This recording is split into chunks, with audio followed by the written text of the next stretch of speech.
ಸಿಂಚನ,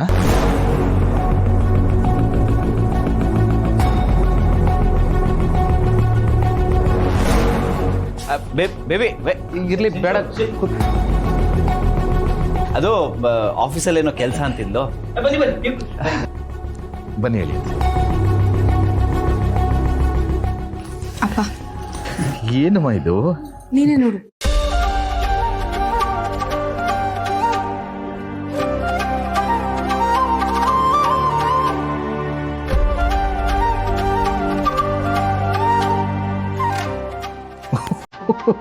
ಲಕ್ಷ್ಮಿ, ತುಂಬಾ ಚೆನ್ನಾಗಿದೆ ಭಾವನಾ.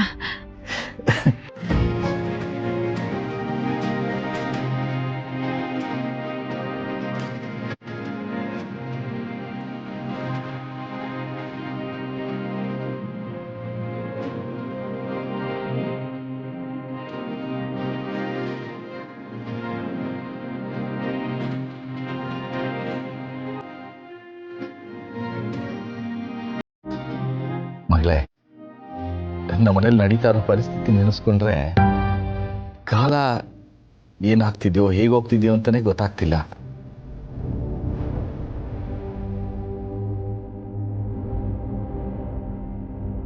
ಈಗ ನೀನು ವಾಚ್ ಕೊಟ್ಟಿದ್ಯಲ್ಲ, ನೋಡ್ಕೊಳ್ತೀನಿ.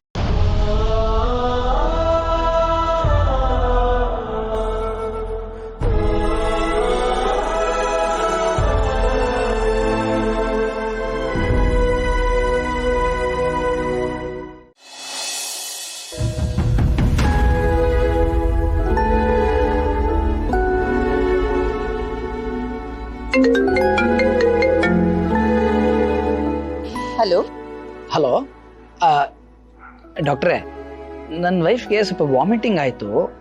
ಹೀಗೆ ಸಡನ್ನಾಗಿ ವಾಮಿಟಿಂಗ್ ಆಗೋದ್ರಿಂದ ಮಗುಗೇನೋ ಪ್ರಾಬ್ಲಮ್ ಆಗಲ್ಲ ಅಲ್ಲ? ಜಯನ್, ಪ್ರೆಗ್ನೆನ್ಸಿ ಟೈಮಲ್ಲಿ ಇದೆಲ್ಲ ಕಾಮನ್. ನೀವೇನು ಗಾಬರಿ ಆಗಬೇಡಿ.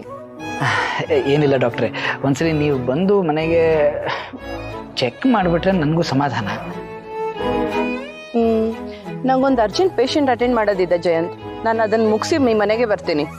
ನೀವೇನು ಗಾಬರಿ ಆಗಬೇಡಿ. Okay doctor, thank you so much. ಏನ್ ಹೇಳಿದ್ರು? ಇಲ್ಲ, ನೀವು ಹೇಳಿದ್ದನ್ನೇ ಹೇಳಿದ್ರು. ನಾನು ಅದನ್ನೇ ತಾನೇ ಹೇಳಿದ್ದು. ಮಾತೇ ಕೇಳಲ್ಲ ನೀವು. ಚಿನ್ನು ಮರಿ, ನಿಮ್ಗೆ ಏನಾದರೂ ಹೆಚ್ಚು ಕಡಿಮೆ ಆದರೆ ನಾನು ತಡ್ಕೊಳಕ್ಕಾಗಲ್ಲ ಅಂತ ನಿಮ್ಗೆ ಗೊತ್ತು ತಾನೆ.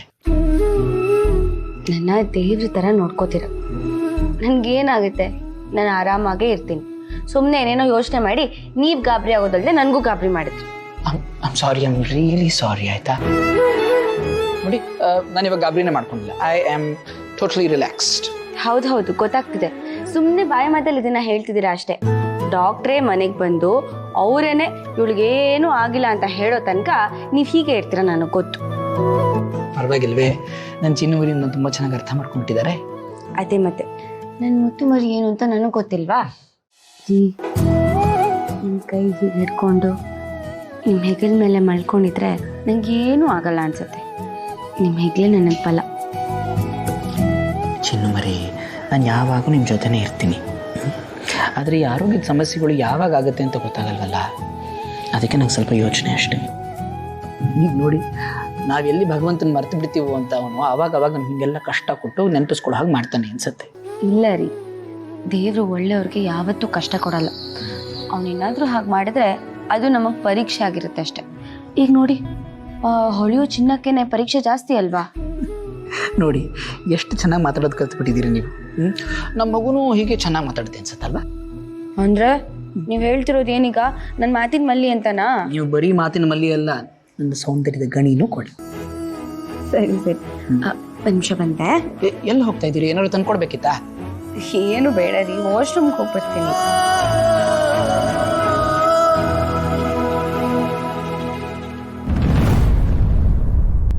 ಚಿನ್ನು ಮರಿ, ಚಿನ್ನು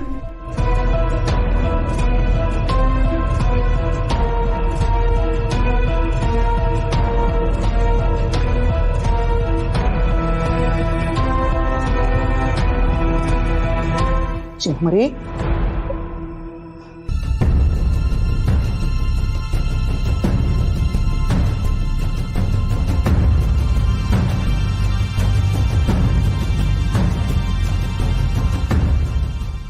ಸಿಂಹರಿ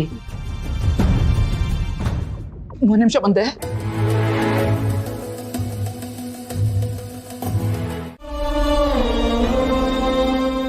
ಏನತ್ತೆ ನೀವು ಇಷ್ಟೊಂದು ಟೆನ್ಷನ್ ಮಾಡ್ಕೊಂಡು ಕೂತಿದ್ದೀರಾ? ಹೀಗೆ ಆದರೆ ನಿಮ್ಮ ಆರೋಗ್ಯ ಏನಾಗ್ಬೇಕು ಹೇಳಿ? ತಗೊಳ್ಳಿ ಅತ್ತೆ, ಮಾತ್ರೆ ತಗೊಳ್ಳಿ. ನನ್ನ ಆರೋಗ್ಯ ಚೆನ್ನಾಗಿದ್ದು ಏನಾಗ್ಬೇಕು ಹೇಳು? ಈ ಮನೇಲಿ ಸುಖ ಶಾಂತಿ ಅನ್ನೋದೆಲ್ಲ ಸತ್ತು ಹೋಗಿದೆಯಲ್ಲ. ಅತ್ತೆ, ಹಾಗೆ ಅಂತ ಅಂದ್ಕೊಂಡು ನೀವು ಊಟ ನಿದ್ದೆ ಎಲ್ಲ ಬಿಟ್ಟು ಟೈಮಿಗೆ ಕರೆಕ್ಟಾಗಿ ಮಾತೇನು ತಗೊಳ್ದೆ ಆರೋಗ್ಯ ಹಾಳು ಮಾಡಿಕೊಂಡ್ರೆ ನಾಳೆ ಯಾರು ನೋಡ್ತಾರೆ ಅತ್ತೆ? ನೀವಿನ್ನೂ ಚೆನ್ನಾಗಿ ಬಾಳಿ ಬದುಕಬೇಕಾದವರು. ತಗೊಳ್ಳಿ ಅತ್ತೆ. ಈ ಮನೇಲಿ ನನ್ನ ಬಗ್ಗೆ ಯೋಚನೆ ಮಾಡೋಕ್ಕೆ ನೀನು ಒಪ್ಪಳಾದ್ರೂ ಇದೆಯಲ್ಲಮ್ಮ. ನನ್ನ ಮಕ್ಳಿಗಂತೂ ನನ್ನ ಬಗ್ಗೆ ಗಮನನೇ ಇಲ್ಲ.